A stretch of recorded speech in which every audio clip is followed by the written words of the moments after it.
চাঁপাইনবাবগঞ্জ জেলার গোমস্তাপুর উপজেলার মাটি ধান, গম, সরিষা, ভুট্টা, শাকসবজি এবং বিভিন্ন ফলচাষের জন্য অত্যন্ত উপযোগী। সাম্প্রতিক সময়ে উপজেলার কৃষকদের চিন্তাধারায় পরিবর্তন এসেছে, তারা এখন ঐতিহ্যবাহী ফসলের পাশাপাশি বাণিজ্যিকভাবে ফলচাষে আগ্রহী হয়ে উঠছেন। এই ধারাবাহিকতায় পুরাতন আমগাছগুলোকে টপওয়ার্কিং পদ্ধতির মাধ্যমে নতুন, রপ্তানিযোগ্য আমজাত যেমন কাটিমন, ব্যানানা ইত্যাদি উন্নত জাতের সঙ্গে প্রতিস্থাপন করা হচ্ছে। এসব জাতের বাজারমূল্যও বেশ উচ্চ, ফলে কৃষকের আয় উল্লেখযোগ্যভাবে বৃদ্ধি পাচ্ছে।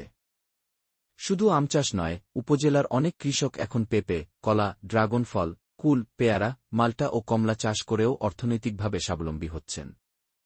এই কৃষি বিপ্লবে উপজেলা কৃষি অফিস গুরুত্বপূর্ণ ভূমিকা পালন করছে।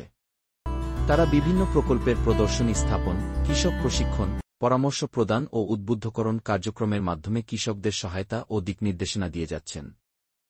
ফলস্বরূপ, গোমস্তাপুর আজ কৃষিতে এক নতুন দিগন্তের সূচনা করেছে, যেখানে উদ্ভাবনী চিন্তা, পরিশ্রম ও আধুনিক প্রযুক্তির সমন্বয়ে কৃষকরা গড়ে তুলছেন সমৃদ্ধ ভবিষ্যৎ।